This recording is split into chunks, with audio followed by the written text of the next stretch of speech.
Okay. First of all, I would like to thank organizer for being inviting me. And as you can see from the title, I will speak about the combined approach to metabolomics from NMR and mass spectroscopy. And as far as all other speakers will focus on mass spectrometry, I would like to say also some words about NMR. So a general scheme of NMR metabolomics, I think it's similar to mass approach also. So we need to extract metabolites from our matrix. That can be foodstuff or something else. We prefer simple extraction that not time consuming and preserve all original composition of our metabolites. Then we register NMR spectra that can be assigned, and so identification step is here. Then our quantitative analysis and statistical analysis. So finally, we arrive to the results. And all these steps, of course, are important, but I think the most critical steps in NMR spectroscopy is the assignment and quantitative analysis. So I would like to say something about also this, the peculiarity in the case of NMR spectroscopy. I think that I can say that identification is very reliable in the case of NMR, because there is a direct relationship between molecular structure and NMR data. So you can, for example, easily distinguish isomers. In the case of carbohydrates, even tautomeric forms can be easily distinguished. So if you rely on all methodologies of NMR to resolve the structure from the data, you can even skip the necessity of external standards for the identification. The quantification in NMR spectroscopy in the right conditions is quite robust. The higher repeatability and higher reproducibility is typical because NMR conditions of electronics and analytical conditions usually are very stable. Then in the case of quantification, the method is unbiased to different classes of compounds. I mean that different chemical and physical properties like volatility, the presence of chromophore, and so on are not necessary. So they are not influence the quantification. And important thing that signal intensity is directly proportional to the number of protons in a molecule. And what is the most important, the coefficient of proportionality between signal intensity and number of protons is the same for all metabolites within the same spectra, of course. So in the case of complex mixture, anyway, you need not use external standard for calibrations. Of course, NMR metabolomics also meets some obstacles. First of all, I think it's the complexity of the spectra, even for a single compound. This is another side of the coin. So our NMR data is directly correlated to the structure, but more complex structure means more complex spectra with more signals. Therefore, even in high resolution spectra, signal overlapping is always present. Last but not least, also known limited sensitivity of NMR spectroscopy. So if we consider all these aspects, I can say that NMR metabolomics works very well to determine the composition of most abundant metabolites, a limited number of metabolites, of course. Probably we cannot see all metabolites in the system, but the most abundant, I mean, not as the number of metabolites, but the quantity. So the overall mass of metabolomes, the overall weight of metabolites, you can, it's quite sure to see 90% of these metabolomes. So NMR metabolomics, it's like a look from the above. You cannot see many details, but you can see the most important features of your system. So it can be very important. Now let me turn to the case studies, the study of tomato fruits and celery. The same methodologies, so combination of mass spectrometry and NMR spectrometry were applied for these studies. The same extraction procedure. So we extract the metabolites from our fresh samples using the mixture of methanol, chloroform, and water. In this way, both polar and apolar metabolites can be extracted at the same time. Then two fractions can be separated. In the case of NMR, hydroalcoholic phase fraction was solved in deuterated water, and apolar fraction in mixture of chloroform and methanol. In the case of mass spectrometry, ESI, Fourier transformed ICR mass spectrometry method was used with the same procedure of extraction, but of course the final solution was different, adapted to this type of method. So in the case of tomato fruits, we studied and compared two cultivars, varieties of tomatoes, well-known San Marzano tomatoes with respect to Torpedino di Fondi. This cultivar is originated from Sicily, but it's also cultivated in Latium region. And it's called also mini San Marzano because the shape of the fruit is very similar to those of San Marzano, but the size is smaller. I will skip all experimental details about how the metabolites were identified, quantified, and show you directly the results. So we considered that tomatoes their metabolomics depends also on the ripening stage. Therefore, two types of ripening stage were considered: pink tomatoes versus red tomatoes. So ripening modulated the content of a major part of metabolites in both cultivars. And this modulation was different for, it depends on cultivars also. For example, in the case of Torpedino di Fondi, a particular trend was observed in the case of amino acids. All amino acids were increased from pink to red stage. It was not the case of San Marzano tomatoes. And for example, in the case of organic acids, the most abundant was citric acid and malic acid. They were not changed in the case of Torpedino di Fondi, but decreased from pink to red fruits in the case of San Marzano fruits. And then, as expected, the content of glucose and fructose, the most abundant sugars in tomato, were higher in Torpedina fruits with respect to San Marzano. It's also noted from the literature. These Torpedina di Fondi fruits are sweeter. In the case of polar metabolites, NMR were able to see the data on the sterols and fatty acids. For example, in the case of stigmasterol, its content significantly increased over the ripening stage in both cultivars, as you can see. And in the case of fatty acids, in the proton NMR, fatty acids cannot be distinguished according to the number of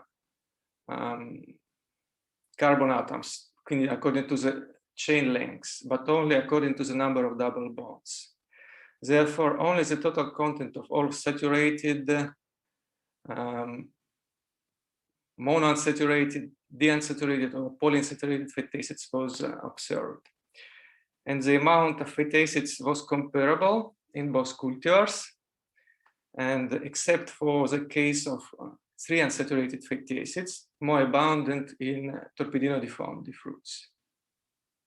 It's interesting, but the data of mass spectrometry were also important in this case because this data allow it to complete an NMR analysis, because free fatty acid anions were detected in the negative ionization mode and therefore were separated according to the chain lengths using mass spectrometry. Therefore, for each class, the distribution of fatty chains according to lengths was determined. It seems to be very conservative, not depending on cultivar or ripening stage with some exception.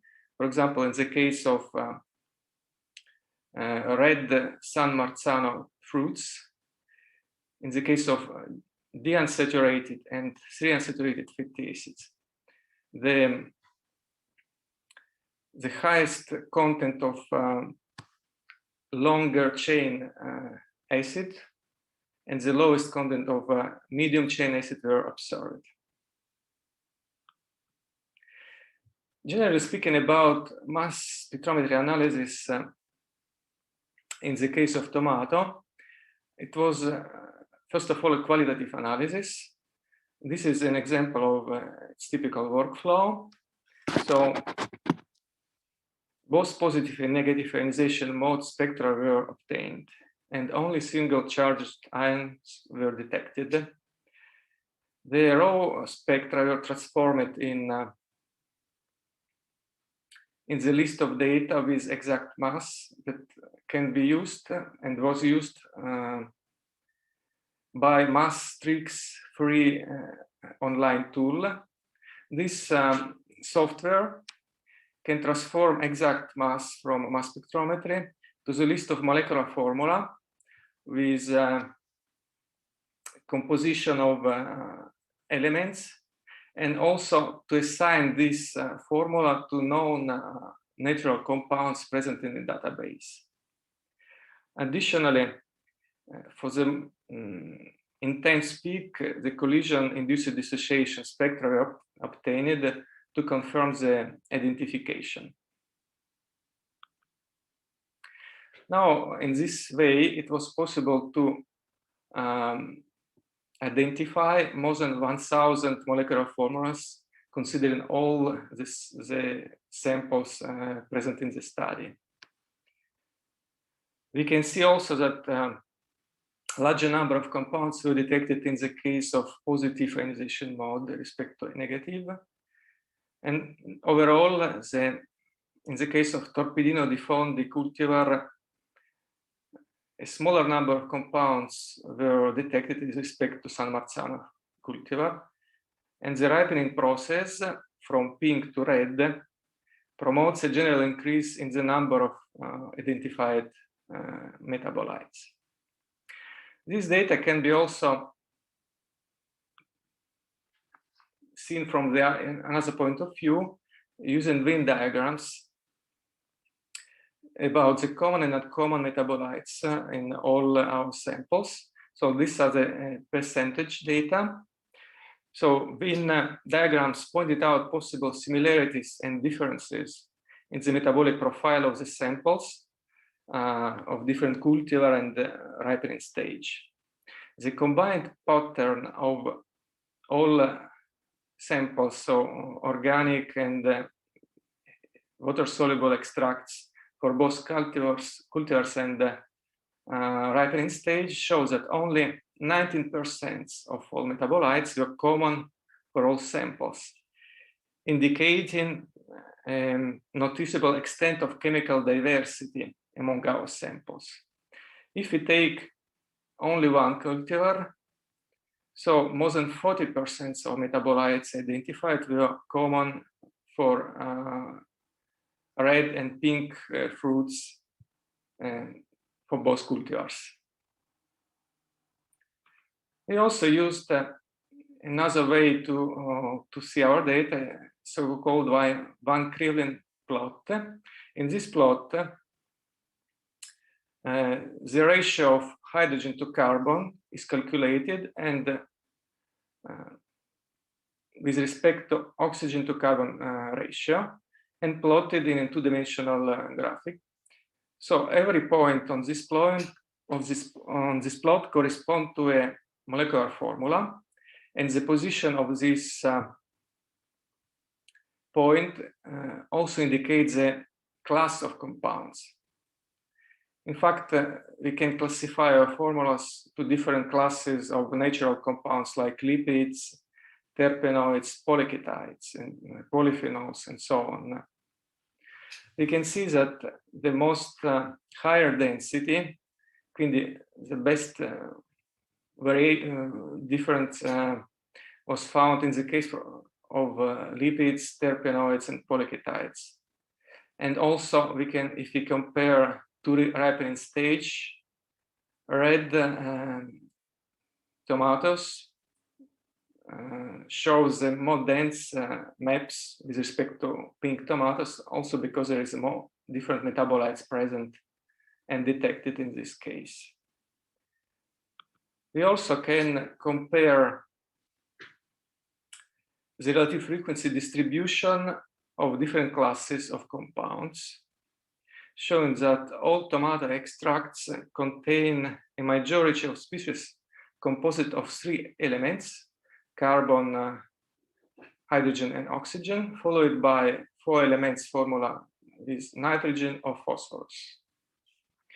Among carbon, hydrogen, oxygen species, the most abundant were polyphenols, with a higher number of hits in the case of San Marzano fruits, steroids and fatty acids in the case of Torpedino di Fondi fruits, and in the case of nitrogen-containing compounds, the highest number of hits were associated with amino fatty acids and amino sugars. So these are results of our tomato study, and now I will show you the results of the study of celery using the same methodology. Celery is well known in Italy. It's a vegetable that consumed both fresh or cooked.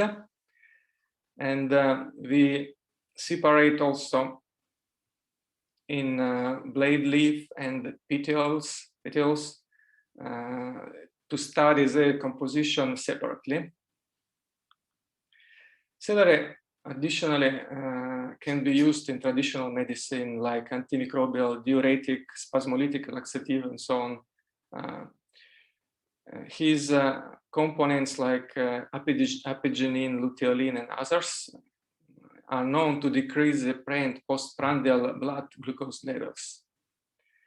And it also has specific secondary metabolites, phthalates. There are aroma components with different biological activities. In our case, a particular variety of celery, Sedano bianco di Sperlonga, was studied. This type of celery cultivated in a strict area Fondi Sperlonga, situated on the Tyrrhenic coast between Rome and Naples, and is particularly well suited to be eaten raw because of his sweet and moderately aromatic taste. Again, this is an example of NMR spectra of hydroalcoholic extract from the blade leaves, showing that the most abundant components of this fraction was mannitol, the polyol, and the malic acid. Now, if we consider his composition of these extracts, the most abundant were sugars and polyols, followed by organic acids and amino acids.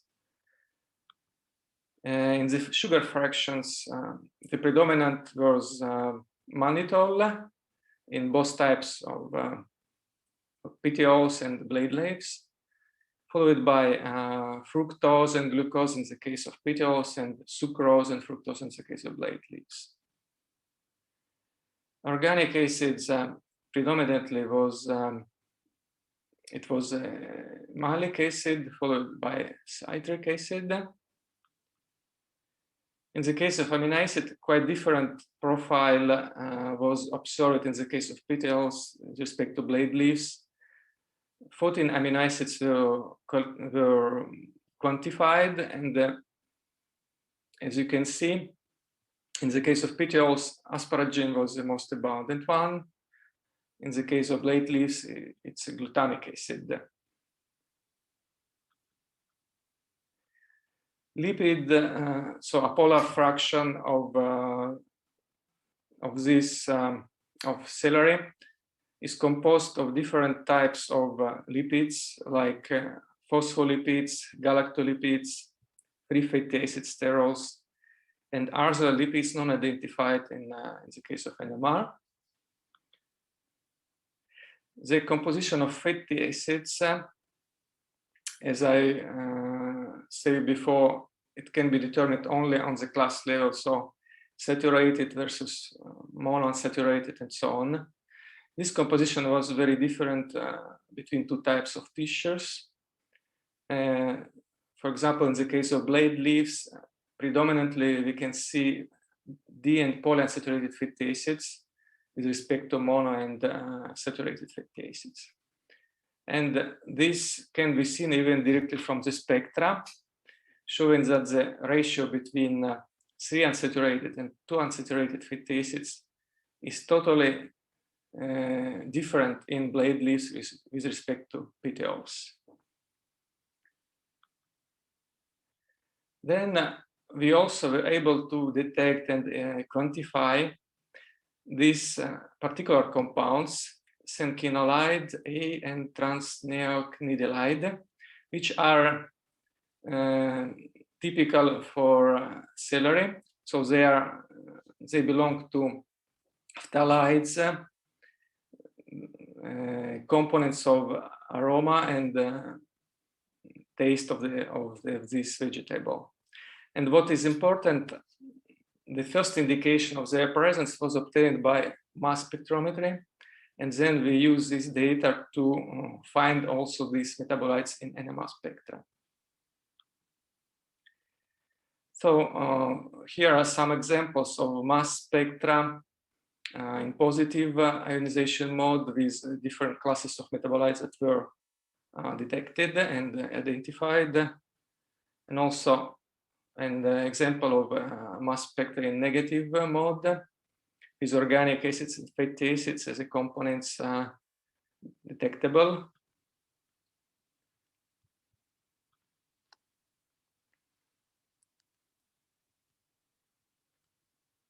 So I have some problem, and so in this case, mass spectrometry were able to detect many metabolites, more than proton and mass spectroscopy.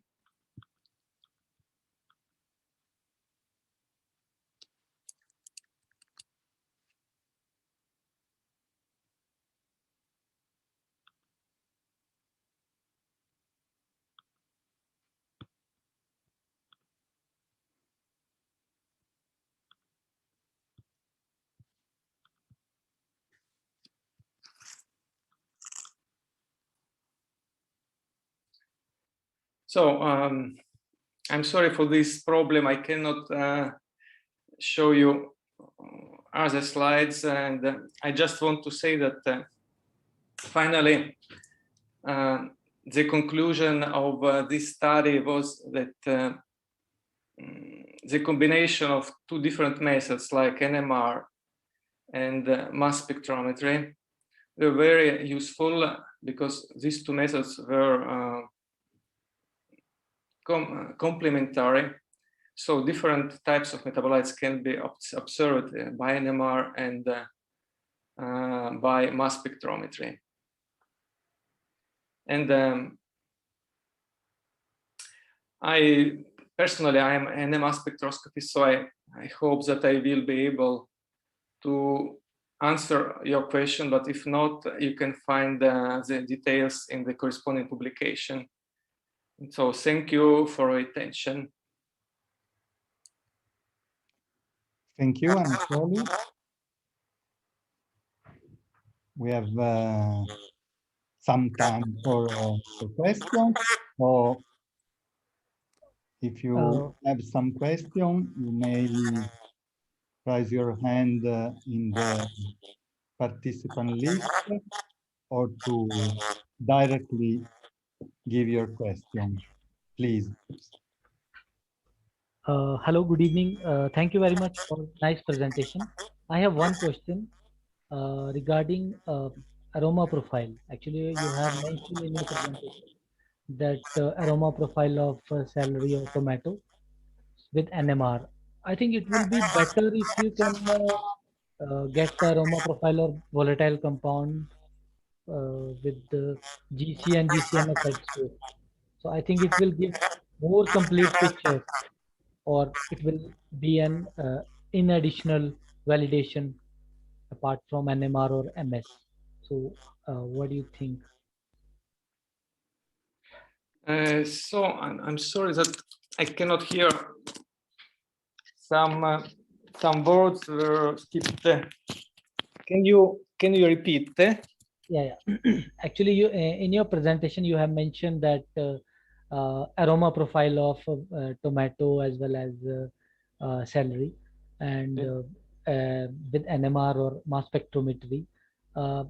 Better it if you will if you can do with the GC and GCMS headspace will give more complete picture of volatile compound as well, and in addition it will give the validation of your mass spectrometer as well as NMR results.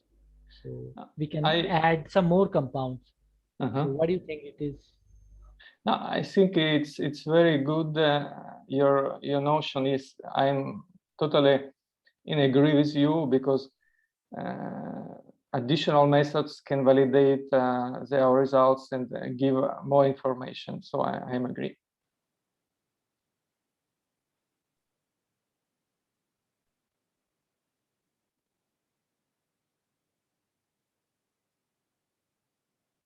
Other questions from the audience?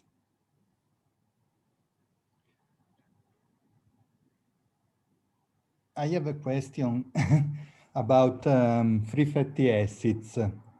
But when you talk about fatty acids, you are measuring free fatty acids or also coming from hydrolysis of triglycerides, diglycerides, and so on? It depends on method. In the case of NMR, we can measure total number of free fatty acids, but not the classes. So we can on the classes, I mean saturated with respect to others. This is a total. We cannot distinguish is it free or bound. Yes. Okay. And instead, by mass spec, you are measuring only negative ions, so free. Yeah, it's free fatty acids. Okay. Okay.